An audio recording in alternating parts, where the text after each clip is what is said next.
Assalamualaikum warahmatullahi wabarakatuh. Waalaikumsalam warahmatullahi wabarakatuh.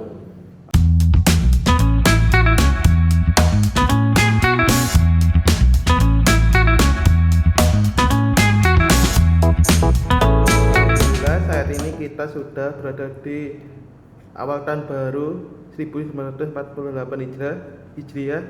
Setiap kali memasuki tahun baru Hijrah, umat Muslim selalu mengingatkan peristiwa agung Hijrah Rasulullah SAW dari Makkah ke Madinah. Paling enak ngobrolin apa di saat ini? Betul, saat ini kan sekarang kita sedang merayakan Tahun baru. Tahun baru. Hijriah ya Iya. kan? Khususnya di bangsa kita ini kan dengan kondisi saat ini paling enak ngobrol soal apa ini? Kalau Pak Mukti paling enak ngobrol apa nih?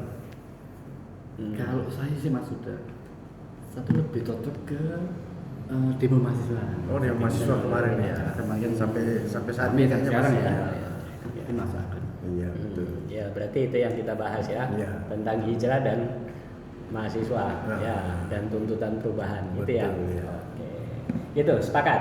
Iya. Oke, sepakat. Iya, Oke. oh, santai. Oke, siapa yang mau bertanya dulu ini? Iya, Hmm. iya saya. Kalau Mantan kita lihat, mahasiswa. saya juga mantan mahasiswa ya, alhamdulillah. Tahun berapa? Alumni tahun 97. Astaga, nah. Udah kelamaan ya. Kelamaan. Enggak malah, berarti Nah. angkatan 98 ya? Iya, Angkatannya Mas iya, Budiman betul. berarti ya? Betul. Cuma dia jadi Komisaris. Jadi kepala badan.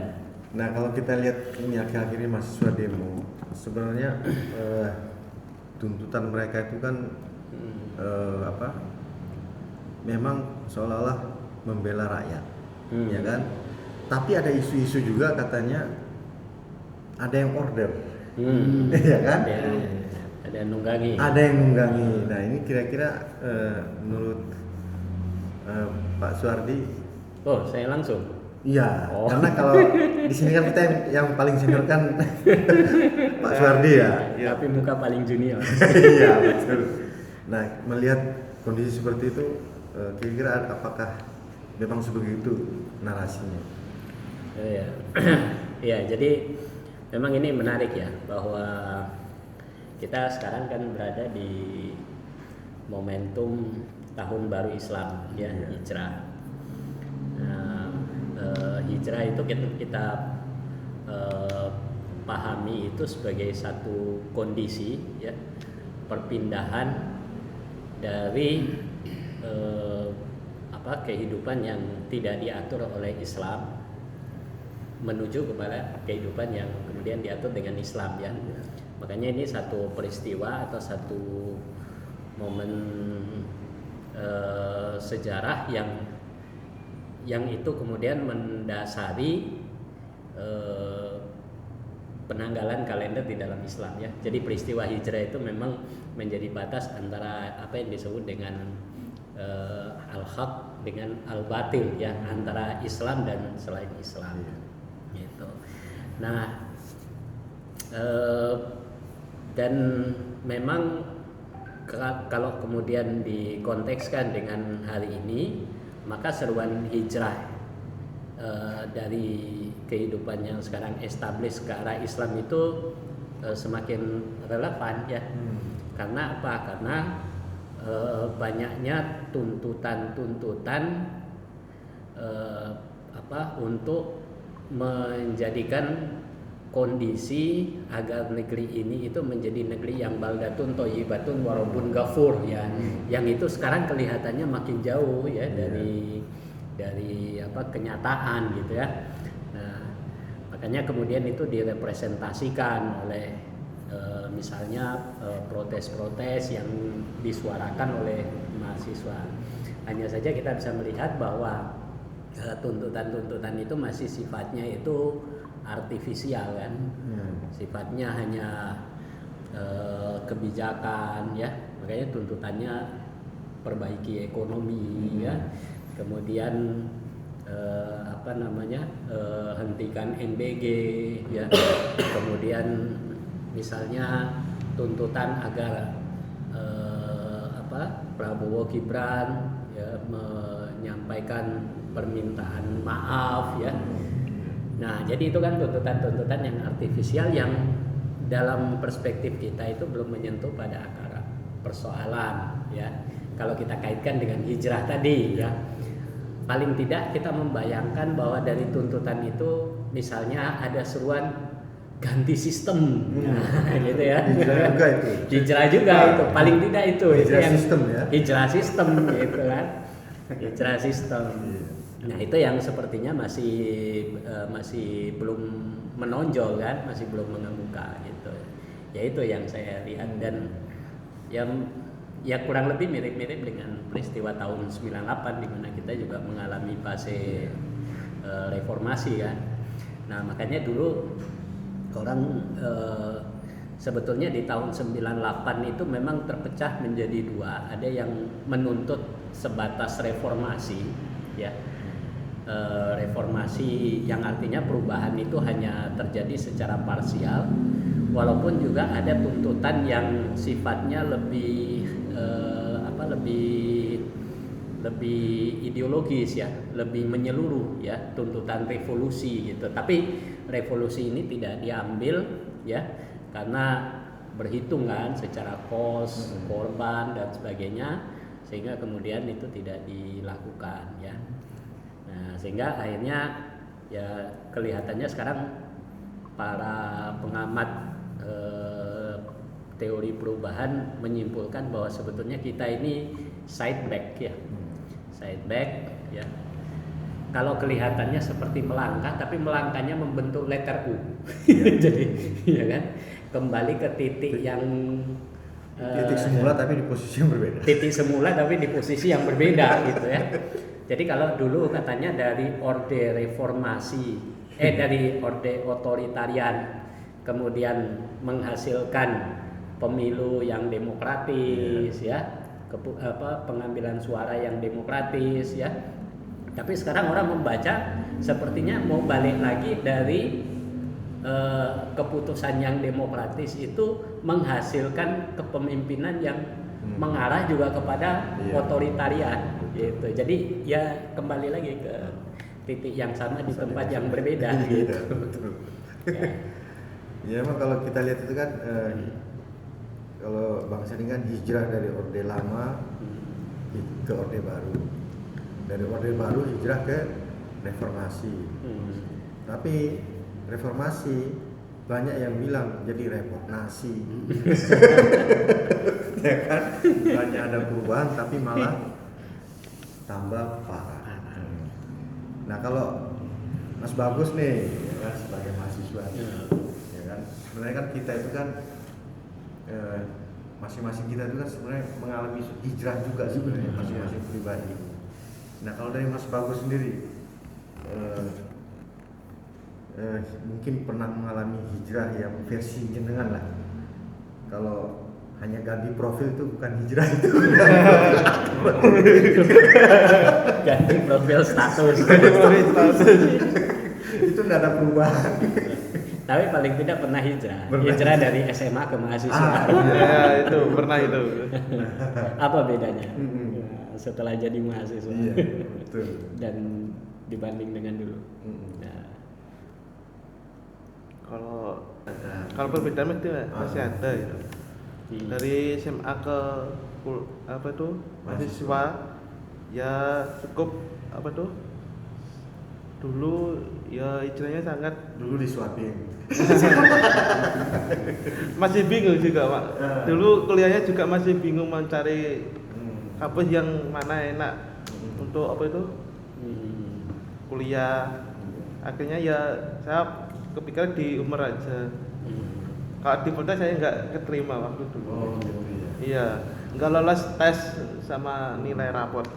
Ya paling nggak itu perubahan lah ya. Iya. Berani mengambil langkah untuk masuk ke kampus-kampus yang ibaratnya persaingannya berat. Iya, ya betul. kan? Iya. Tapi ada langkah menuju ke situ juga namanya hijrah menuju perubahan ya. eh, Mas Chandra sama Pak Suri, saya mau tanya, saya mungkin dari generasi mahasiswa tahun 2000-an ya. Jadi gini, kalau saya melihat dari mungkin dari aktif tahun 98, 2000 sampai di era saya, di era saya itu saya melihat bahwa ini pada apa menurut pendapat saya sih. Jadi gini, kalau kita bilang kualitas mahasiswa di era kita itu, kalau saya lihat adalah pola pikir yang mereka itu jauh lebih dari yang sekarang mahasiswa. Seperti misalkan, kalau kita di tahun 98 itu membahas masalah reformasi, jadi yang mendasar atau yang substansial. Tapi kalau yang saya lihat, kalau yang dibuat sekarang itu hanya bahas di masalah yang parsial atau yang tampak. Jadi misalkan seperti bahas masalah yang kebijakan KDN, MPG, tapi tidak pernah atau jarang sekali bahas masalah yang fundamental seperti riset Indonesia itu loh saya. Kedua, saya juga ingin tanyakan mengapa para aktivis dulu yang tahun 96 seperti yang berisi dan sama yang varian saya itu saat dulu dia sebagai mahasiswa dia begitu idealis banget, tapi saat dia masuk di pemerintahan tampaknya kan lembek gitu loh. Betul. Itu yang saya sayangkan. Kan seharusnya kan kalau dari dulu dia masih sebagai seorang idealis yang tangguh, seharusnya kan dia memang jadi dari idealis yang sempurna, yang mungkin seperti Rocky Gerung lah, yang saya lihat. Cuma kalau saya lihat kalau yang masa sekarang itu adalah dia selalu demo, tapi untuk hal-hal yang tampak, jadi bukan hal yang mendasar. Karena saya berpikir bahwa mungkin karena yang masa sekarang itu lebih suka main Free Fire, PUBG, jadi pola pikir yang itu makin hilang tuh. Gimana Pak Chandra? Iya, kalau yang saya rasakan ya, waktu saya jadi mahasiswa dulu, memang kultur mahasiswa dulu itu memang masih tidak terganggu budaya ataupun teknologi, ya kan? Jadi kita itu dulu yang mungkin punya HP, tapi untuk beli HP itu kan nggak seperti sekarang. HP batangan itu mahal, bahkan nomor perdana itu dulu itu sampai ratusan ribu. Kalau sekarang kan 5.000 kita udah bisa beli, ya kan? Artinya teknologi seperti itu dulu masih mahal, ya kan? Bahkan komputer aja kita harus ke rental, ya kan? Nggak seperti sekarang punya laptop, ya kan? Internet juga bebas kan dulu. Nah, sehingga mahasiswa dulu itu lebih banyak ngumpul-ngumpul seperti ini, diskusi. Mungkin nggak diskusi pun paling nggak mereka ada adu-adu argumen lah. Apakah soal hobi, soal apa mereka terlatih, ya kan? Nah, kalau konteksnya aktivis, tentu mereka berkumpul punya visi misi, ya kan, perubahan. Jadi itu yang saya lihat. Nah, dibandingkan dengan mahasiswa sekarang ini, betul kata Mas Mukti, ya kan, mereka banyak diganggu oleh gadget, ya kan, banyak aplikasi yang ingin dicoba, apalagi sekarang ada AI, ya kan, sehingga mereka ibaratnya lebih banyak sendiri di kehidupan sendirian gitu, asik dengan sendirinya. Paling mereka kumpul kalau ada event-event tertentu. Beda dengan mahasiswa dulu. Event enggak perlu ada event, pokoknya habis pulang kuliah campur di mana. Itu sering. Betul. Kalau sekarang enggak, mahasiswa mungkin kumpul tapi masing-masing sibuk dengan gadgetnya. Online masing-masing. Iya, sehingga tidak ada adu argumen, tidak ada tukar pikiran. Nah, jadi saya lihat seperti itu. Nah, kalau tadi dengan bahas soal aktivis yang dulu itu ya, nggak usah disebut namanya. Kenapa kok ketika sudah masuk di jajaran pemerintah, ya kan? Nah, itulah manusia itu. Manusia itu kalau tidak punya idealisme yang kuat atau tidak punya ideologi yang kuat yang dia pegang, yaitu bakal, apalagi ideologinya ideologi kapitalis misalnya. Nah, itu kan soal duit kan. Kalau udah ada duit, luntur idealismenya. Nah, saya kira seperti itu. Jadi memang mahasiswa yang sekarang ini ya mungkin ada idealisme, tapi idealisme yang yang dibeli, yang diorder idealismenya kalau menurut saya nih ya, tapi tidak tahu kalau menurut Namanya itu idealisme by order. saya kira seperti itu Pak. Jadi Idealisme menurut yang pribadi- di order jadi idealisme benar. jadi itu menurut pengamatan saya seperti itu. Ya kan? Nah ini kalau Mas Bagus, itu kalau lihat sekarang di mahasiswa itu seberapa care sebetulnya mereka dengan kondisi-kondisi yang sekarang. Ya. Ini kelihatannya di kampusnya ini kelihatannya ada adem ayem, ya. Ada payung betul, nggak ada. Adem ayem. Ya. Itu. Seberapa ini? Tapi pernah kira-kira berdiskusi ya, berdialog dengan kawan-kawan di mahasiswa, kemudian digali sebetulnya bagaimana persepsi mereka tentang realitas mahasiswa sekarang, kemudian lihat berita ya, demonstrasi mahasiswa itu kira-kira apa yang ada di pikirannya teman-teman sekarang itu. Ya, kayak apa ya? Biasanya lebih care sih kalau ada masalah kita diskusikannya lebih baik dan kita cari jalan keluarnya bersama-sama. Itu biasanya hal-hal apa yang didiskusikan itu biasanya? Ya seperti waktu demo di DPR itu. DPRD. Iya, DPRD itu. Apa waktu itu tuntutannya apa waktu itu? Apa ya? Oh yang yang Agustus tahun lalu itu ya? Iya, tuntutan Agustus itu. tahun lalu itu. Oh itu ya, itu sempat ada respon begitu ya. Iya. Tapi setelah itu ada lagi nggak? Sudah nggak ada. Sudah nggak ada. Sudah. Gitu. Jadi belum terpotret ya kira-kira apa sih sebetulnya persepsi mahasiswa tentang, atau gampangannya begini, sekarang kira-kira mahasiswa itu suka bicara masalah politik apa enggak sih? Kalau mahasiswa ya suka pembahasan politik suka gitu.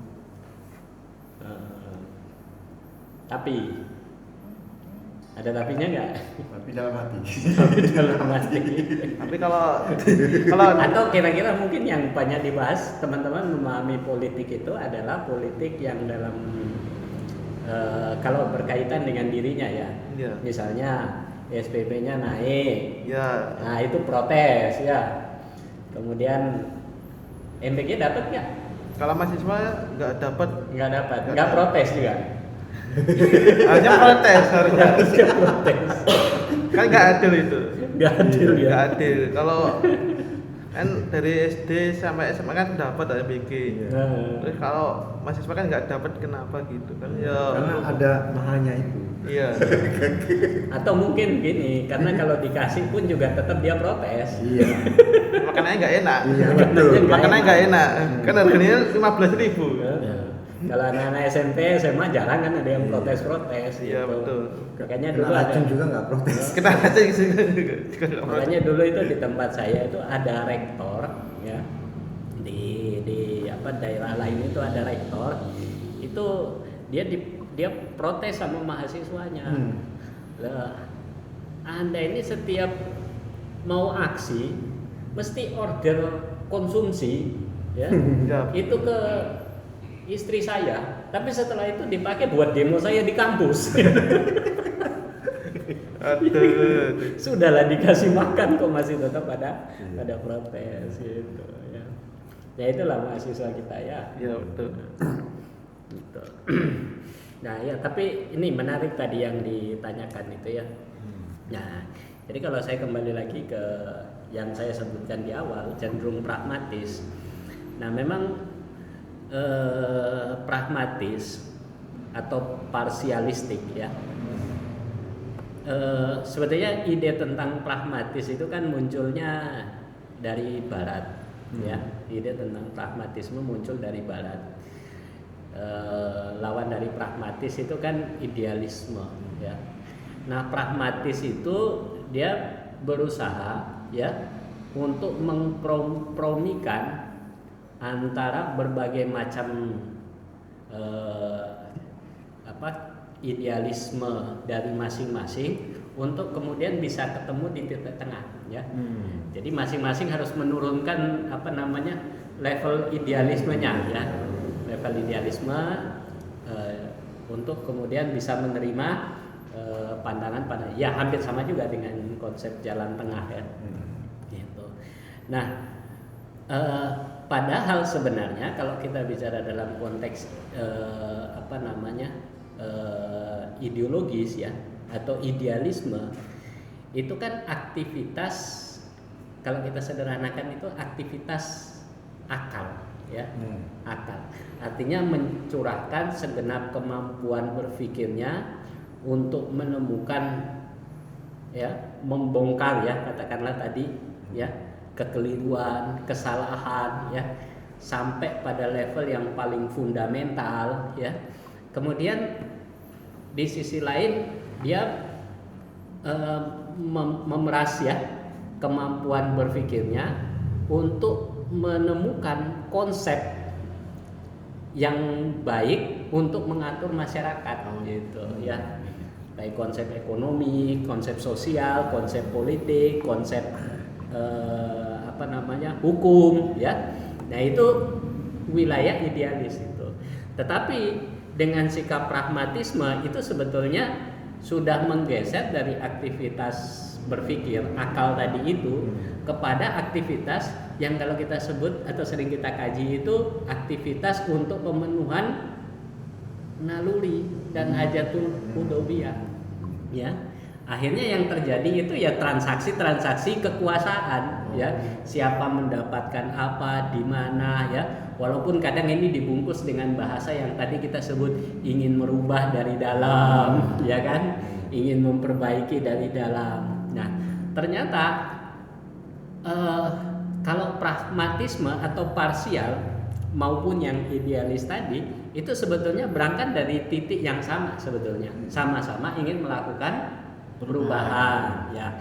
Cuma bedanya kalau mereka yang pragmatis ingin segera agar problem itu bisa istilahnya kalau bisa langsung ditangani dan langsung bisa menghasilkan gitu. Ya, instan gitu. Jadi instan gitu ya. Jadi ingin segera ya. Makanya kalau kita lihat awal reformasi itu banyak hal-hal yang kita lihat ada perubahan karena ada hasil nyata. Misalnya apa? Tidak lagi ada yang namanya diktatorisme ya. Semua perkara itu dikomunikasikan ya. Kemudian tidak ada lagi duifungsi ya. Kemudian setelah itu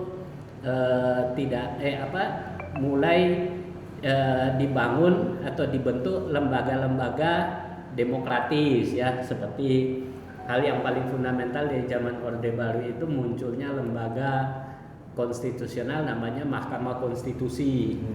Kemudian munculnya KPU ya. Nah, itu kalau sepintas kita lihat ya, termasuk juga media jadi bebas ya, masyarakat bebas mengkritik. Makanya tahun 98 setelah pasca reformasi itu kampus itu jadi bergairah gitu. Ya, banyak diskusi-diskusi ya. Bahkan kalau kita pikir saya tuh dulu lebih senang di gelanggang aktivis daripada di dalam dunia akademis kan gitu. Nah, itu diskusinya terus bergeliat terus-menerus. Tapi kalau kita lihat kecenderungannya dari gerakan parsialistik ini itu lama-lama itu kita seperti bergerak itu di dalam lingkaran labirin ya tahu labirin ya, munyer aja kan gitu ya. Jadi akhirnya kalau kita perhatikan ya muter-muter saja di situ ya, sementara yang tadi kita sebut problem yang diprotes waktu itu sama sekali untouchable ya. Soeharto itu kita jatuhkan gara-gara dia apa sih? Sudah tua. Sudah tua. Otoriter loh. Ya, dia disebut otoriter. Sekarang Sekarang kalau kita pikir-pikir malah terakumulasi sekarang kekuasaan. Tidak ada lagi dulu sekarang namanya oposisi ya. Tidak ada. Bahasanya itu oposisi konstruktif. Bahasa-bahasanya kayak begitu. Tapi intinya apa? sama ya? Jadi satu. Coba kalau kita perhatikan sekarang, apa ada sekarang partai atau organisasi massa yang menyebut dirinya itu sebagai oposan? Iya, tidak ada. Nggak ada sama sekali. Jadi almost bahkan zamannya Jokowi aja masih menyisakan beberapa. Gitu. Sekarang sudah tidak ada sama sekali. Udah masuk semua gitu ya. Nah, kemudian apa? Samping korupsi, apalagi ya nepotisme. Ya. Kolusi. Mana ada sekarang yang tidak Nepotisme. nepotisme? Bahkan nepotisme itu sampai ke level Cucu. jadi ya ketua partai anaknya jadi pemimpin partai, diusulkan lagi cucunya juga sudah disiapin, jadi praktis nggak ada gitu ya. Semua kandidasi yang bertarung semuanya itu dinasti, ya kan? Bahkan sampai level MPG kalau bisa diambil oleh cucunya semua gitu ya. Jadi otoritasnya terjadi. Makanya itu yang kita sebut tadi ya. Akhirnya kita melihat mereka itu cuma berputar-putar saja ya. Kenapa? Ya, karena mereka tidak mau membahas atau membongkar apa sebetulnya akar dari semua masalah-masalah yang terjadi gitu ya. Kemudian yang kedua, mereka juga tidak pernah membahas secara serius apa konsep pengganti dari sistem yang rusak itu ya. Bagaimana penanganan korupsi, bagaimana penanganan sosial, dan ini memang ya kuncinya memang sabar ya. Kuncinya memang sabar gitu. Sabar untuk melakukan edukasi di tengah-tengah masyarakat ya. Ustaz, saya mau tanya betul. Jadi Pak benar Ustaz, bahwa Ustaz. benar bahwa kalau dulu kan waktu kita tahun 98 kita merasa bahwa dengan kita melakukan proses yang mendasar substansial dengan namanya reformasi, harapannya adalah kita berubah dari sistem yang otoriter ke demokrasi. Pasti tentunya dengan harapan demokrasi itu kita jadi banyak partai, banyak pilihan. Tapi ternyata juga semakin kesini sama dengan yang bilang Nomor problem. reformasi juga kita. Jadi maksudnya gini, saya mau tanya, sebenarnya perubahan sistem seperti apa sih yang harus kita lakukan? Kita benar, jadi nggak perlu bolak-balik level kita capek itu, tapi nggak ada perubahan yang mendasar sama sekarang. Iya. Bingung. Siapa? Mau jawab? Ya, mungkin Mas Bagus pertanyaannya kurang lebih sebagai pribadi ya, mahasiswa, perubahan awal apa yang kira-kira untuk menuju lebih baik? Yang jelas harus ngaji. Itu tadi. Gimana? Mulai dari Ada mana nggak? perubahan itu kira-kira? Mungkin ada perubahan dari 3 bulan lalu dengan sekarang.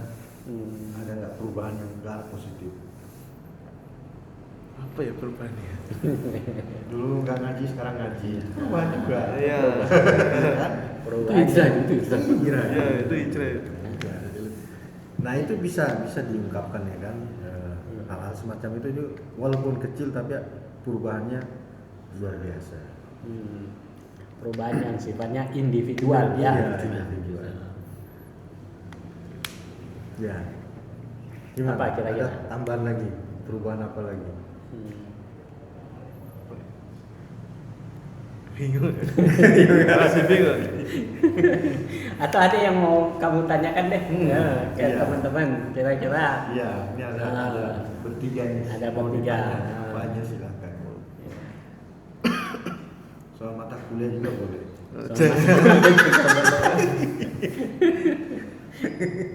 Masya Allah. UKT. Iya. Silakan. Mungkin mau Silakan ditanya. ditanya. Oke. Saya ingin bertanya kepada Pak Chandra. Weh, nggak apa-apa itu senior ya, menanyakan kepada senior. Kalau nggak bisa jawab, Dioper. ayo tanya apa? Teka-teki silakan. bagaimana cara kita tetap konsisten beribadah di tengah kesibukan kuliah? Wah, sini Berat. Kan Berat. kalau kuliah kan masih betul. kalau duhur kan ya banyak yang nggak sholat terus gitu. Nah itu cara konsistennya gimana? Iya. Ya kalau saya gini, ya mungkin kalau konteksnya saya kerja ya, Iya. kan sama kan, Iya. kondisi kerja. Ya sebenarnya kita itu yang kita tanamkan dulu adalah kesadaran kita kepada Allah dulu, kewajiban kita, ya kan. Kalau itu kita sudah punya kesadaran, ya kan, insya Allah apapun kegiatan kita, kalau sudah waktunya sholat, ya kita sholat, ya kan. Yang penting itu kesadaran dulu, ya kan. Dengan adanya kesadaran, maka kita bisa fokus. Biasanya orang itu, nah kesadaran ini bisa juga tumbuh karena pengetahuan tentang sholat itu sendiri, ya kan. Misalnya kewajiban sholat, ya kan. Kenapa kok harus sholat, ya kan. Nah ilmu-ilmu itu harusnya kita tuh tahu, sehingga kita ketika melaksanakan sholat itu ada dasarnya, bukan hanya follower. Ya kan, kalau follower itu ya itu tadi, ketika sibuk wah lupa dia. Nah maka tumbuhkan kesadaran kita gitu loh, ya kan, bahwa kita ini adalah makhluk Allah yang memang harus beribadah kepada Allah, itu satu, ya kan. Yang kedua, sholat itu kewajiban. Kadang orang melaksanakan sholat itu karena ada penelitian, oh kalau ruku itu bisa bikin sehat segala macam, ya kan.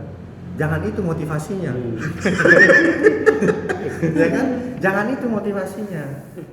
Nah ada orang seperti itu, ketika dia dapat informasi medis, wah ternyata sholat ini bisa bikin otak, karena ada darah mengalir ke otak, akhirnya dia semangat sholat gara-gara informasi tentang itu, ya kan. Nah harusnya enggak seperti itu. Sholat itu perintah. Seandainya kita sujud kepala kita sakit, ya tetap aja harus kita sholat gitu, bukan karena kesehatan itu, gitu ya. Nah itu, jadi manusia itu, ya kan, jadi kita itu bisa konsisten dalam sholat itu ketika kita tuh punya kesadaran. Nah kesadaran ini bisa kita dapatkan dengan kita mengaji. Dengan mengaji ya tentang sholat itu apa, kewajibannya apa, pahalanya bagaimana, ya kan. Kalau meninggalkan sholat itu apa risikonya. Nah kalau itu kita tahu, insya Allah orang pada sholat. Saya kira itu tuh Mas bagus. Ini bagus juga pertanyaannya. Iya. Ya. Jadi kalau kita sebut itu sudah pertanyaan yang menunjukkan bahwa Mas Bagus itu sudah mengalami proses transformasi, sudah mengalami proses hijrah atau proses perubahan. Kenapa? Karena itu kan berasal dari tadi mikir ya. Misalnya gimana caranya kita merubah apa tadi pertanyaannya? Bagaimana caranya Kita tetap konsisten. kita tetap konsisten di tengah kesibukan. melaksanakan ibadah tadi, Iya. sholat di tengah kesibukan. Nah itu sebetulnya pertanyaan takwa itu, ya, itu. Karena makanya nanti kan levelnya kan bisa levelnya individual tadi, ya. Oh kalau begitu kita sudah berubah. Tapi masalahnya kita lihat ternyata lingkungan sekitar kita itu belum berubah gitu. Makanya nanti pertanyaan juga, bagaimana caranya membuat orang itu bisa konsisten istiqomah menjalankan ibadah. Nah, di situ otak kita berpikir lagi itu. Hijrahnya kan levelnya lebih naik lagi ya. Makanya kalau kita sudah punya kesadaran, gimana caranya supaya orang lain itu juga punya kesadaran gitu kan. Nah ini yang saya sambung saja jawabannya dari siapa namanya Pak Chandra tadi ya. Memang harus dipahamkan orang tentang kewajiban itu ya, termasuk kewajiban sholat ya. Nah, patut dicatat bahwa sebetulnya kewajiban kan bukan hanya sholat ya. Mulai kalau orang sering menyebut itu mulai dari bangun tidur sampai tidur lagi diatur dengan aturan Islam ya kan. Nah itu. Nah makanya kemudian menarik ya kalau kita lihat peristiwa hijrah ya. Nah sebelum peristiwa hijrah itu didahului oleh Nabi itu dengan kalau istilah kita itu kegiatan taskif ya. Taskif, pembinaan di tengah-tengah umat. Nah jangan salah bahwa taskif atau pembinaan umat ya, termasuk yang nanti diikuti dengan kegiatan tafaul mal ummah, itu sebetulnya Rasul dan para sahabat itu juga sudah dipancing-pancing gitu ya. Rasul, kamu kan menginginkan ini nih ya, kira-kira bahasanya begitu ya. Ditawari apa? Ditawari kekuasaan, ditawari harta ya, ditawari tahta ya. Tapi Rasul kemudian mengatakan begini bahwa ya, seandainya saja mereka meletakkan bulan itu di tangan kananku dan matahari di tangan kiri, saya tidak akan meninggalkan aktivitas dakwah ya. Jadi nggak akan ditinggalkan. Padahal meletakkan bulan di tangan kanan, matahari di tangan kiri itu sendiri juga sudah impossible gitu. Seandainya mereka melakukan yang impossible pun juga saya nggak akan lakukan ya. Cuma masalahnya akhirnya sebagian orang memahaminya begini, wah kalau begitu Rasul nggak berpolitik. Buktinya apa? Rasul menolak ketika ditawari kekuasaan, lebih sibuk untuk mengedukasi ya. Padahal sebetulnya konteksnya tidak begitu. Konteksnya apa? Konteksnya itu adalah apa? Bahwa Rasul dia tidak menginginkan kekuasaan yang ditegakkan itu tidak dibangun berdasarkan pondasi tauhid. Ya. Bagaimana bisa masyarakat yang anti tauhid itu kok kemudian mau patuh pada sistem yang diatur oleh tauhid, ya? Nah, makanya kemudian apa? Itu ditolak, ya. Apa yang kemudian dilakukan oleh Rasul? Terus melakukan pembinaan, ya, membangun tauhid, ya. Kemudian juga menjelaskan tentang hukum-hukum, ya. Kemudian pada saat yang sama juga mengkritik ya berbagai macam kebijakan-kebijakan yang terjadi di Makkah ya. Misalnya ada bayi lahir perempuan dibunuh ya, suka mengurangi timbangan, berlaku culas, korup ya, kedoliman dan seterusnya, itu semuanya dikritik oleh Rasul sampai kemudian ketika dukungan umat ya, umat yang punya kesadaran kemudian mendapat dukungan ya dari tokoh-tokoh ya yang kita sebut dengan ashabul fa'aliyah, kemudian mendapatkan nusroh di Madinah, maka disitulah akhirnya apa yang tadi kita sebut kekuasaan Islam yang dibangun berdasarkan tauhid ya, itu akhirnya betul-betul terwujud ya. Makanya kalau kita perhatikan sebetulnya memperhatikan secara keseluruhan dakwah Rasul, memang kelihatannya tidak didesain dakwah Nabi itu untuk kemudian masuk dan memperbaiki sistem. Ya, bahkan kalau perlu bagaimana agar seluruh kerusakan-kerusakan bersama dengan sistem-sistemnya ini itu kemudian diganti dengan sesuatu yang baru yang dibangun berdasarkan tauhid tadi itu ya itu. Nah ini yang kita sebut ya kerja perubahan ya. Jadi di samping memang di Makkah terjadi juga perubahan yang sifatnya individu, ada yang sholat kemudian ada yang tidak sholat jadi sholat ya itu. Nah ini makna hijrah. Cuma memang sayangnya sekarang kalau orang bicara hijrah itu ya levelnya itu kayak individual, ya kan? Makanya kita senang kalau hijrah itu apa sih konotasinya? Artis hijrah, ya kan? Kemudian mahasiswa hijrah, tapi levelnya itu individual, belum menyangkut masalah perubahan sosial, apalagi perubahan sistem.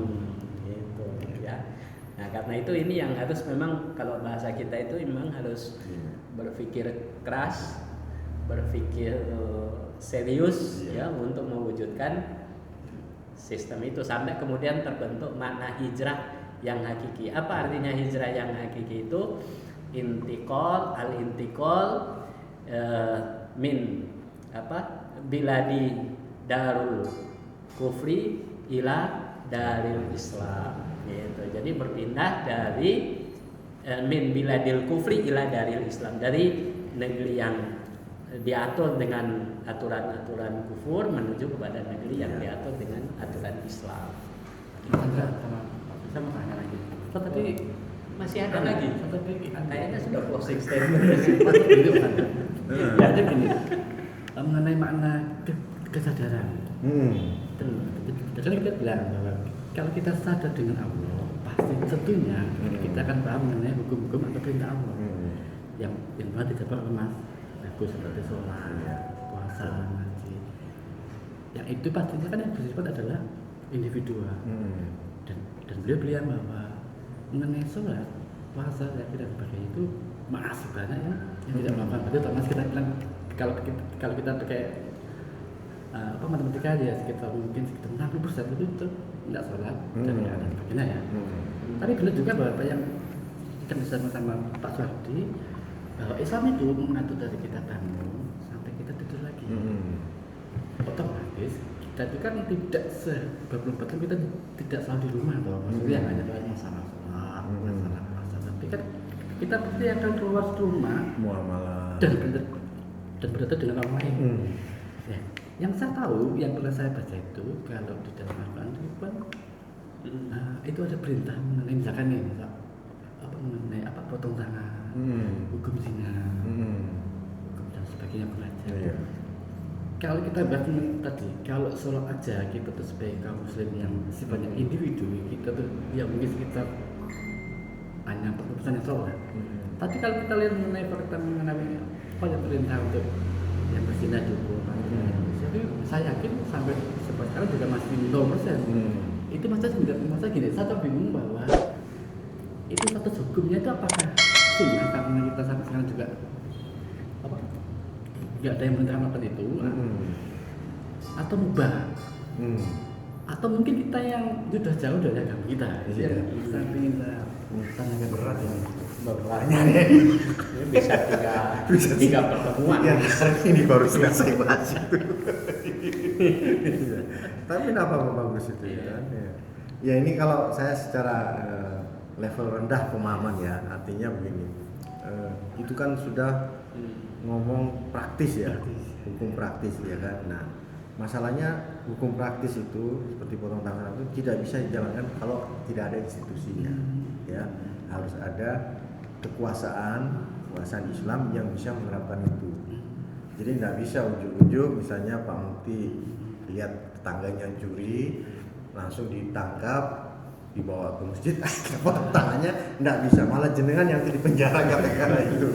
Jadi itu, nah itulah makanya ya kan apa yang dijelaskan tadi sama Pak Suhardi ya kan. Jadi hijrah itu harus total sampai ke sistem juga itu harus, sehingga kalau sistem itu sudah jadi sistem Islam ya kan, maka tentu untuk membangun sistem itu kan ada institusi ya kan yang kita sebut ya khilafah itu.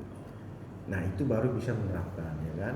Nah tentunya dari awal apa perubahan itu ya, sebagaimana Nabi itu kan perubahan dari individu dulu, dari beliau dulu, berubah dari ketika terima wahyu, beliau berubah dari belum menerima wahyu ke terima wahyu, itu baru perubahan individu ya kan. Tapi beliau sadar ya kan bahwa perubahan itu jangan hanya sampai ke individu aja ya kan, harus masyarakat harus berubah, perubahan publik ya, publik juga harus berubah dari yang tidak takwa menjadi publik yang takwa.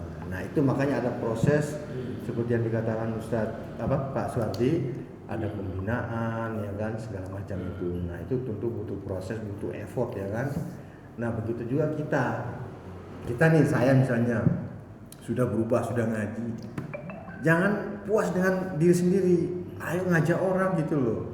Ini ada majelis, ajak teman yang belum ngaji, jangan mager, jangan malas gerak ya. Mager ya kan. Jadi ayo kita berubah ya kan, ngajak orang berubah, jangan kita tok gitu loh. Jangan puas, Allah itu lebih suka kebaikan itu menyebar. Jangan kebaikan itu hanya untuk diri kita. Jangan hanya rajin sholat aja. Allah lebih senang ketika kita bisa mengajak orang sholat. Gitu. Ya ini ya pesan-pesan buat teman-teman lah. Ya kan, jangan ini karena mana ini yuk ngaji. Ngaji ya kan, jangan berubah itu puas dengan diri sendiri. Ya kan, ayo kita rame-rame berubah. Saya kira itu ya kan, tadi kalau soal itu jelas memang butuh effort. Ya. Itu harus berpikir lagi target lagi. Ya, nantilah di episode yang lain.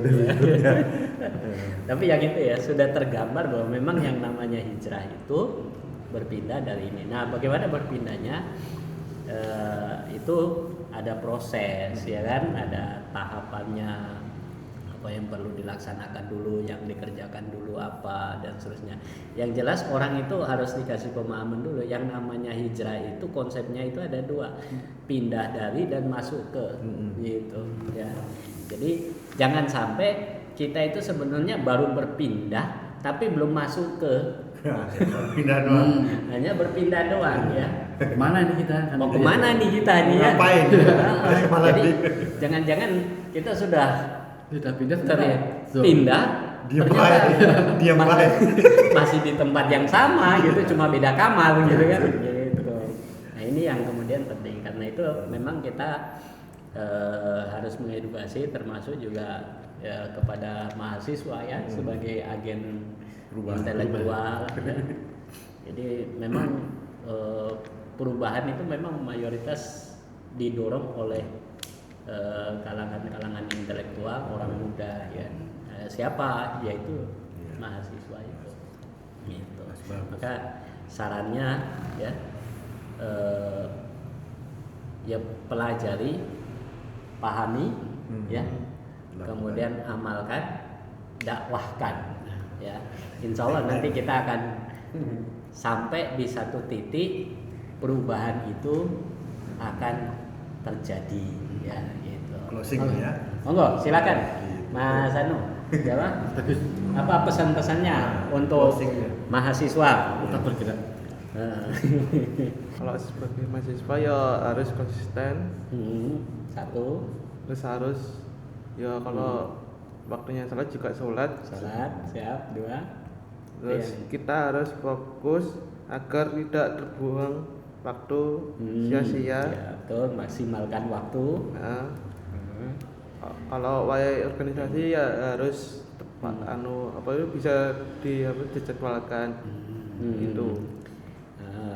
Dan mahasiswa harus giat mempelajari Dari mata kuliah agar IPK-nya juga bagus. IPK-nya bagus Iya, ya. betul. Jadi jangan sampai pengamat dakwah nilainya jelek seperti saya. Betul. Dulu itu jangan dikira kalau IPK-nya jelek itu lantas jelek, enggak gitu. Iya, Ya. benar. Kan dulu kan waktu kita tuh kan gini. Wah ini jangan-jangan nilainya jelek. Kan gitu ya. Kita dulu tuh sangat tapi di dalam kita kayak Tapi lulus juga. iya. Karena banyak juga yang sudah lulus nggak bisa ngapa-ngapain juga banyak gitu ya. Gitu ya, jadi itu ya. Kalau mahasiswa tetap semangat ngaji ya. Dari situ kita tahu kita harus berubah ke arah mana. Oke, baik. Monggo. Iya. Kita Tutup. Closing. selesaikan Iya. forum kali ini ya. Dan sampai ketemu di diskusi Santai. bersama 4 sekawan ini. 4 mata 4 apa? 8 mata. 8 mata dengan meja bundar ya. Itu ya. Terima kasih juga buat yang di belakang layar ya. Makasih ya. Ya. Dan tetap Kamar apa ya? istiqomah. Kita ketemu lagi di Hari Sabtu. edisi diskusi yang menarik lainnya. Oke. Assalamualaikum warahmatullahi wabarakatuh. Waalaikumsalam.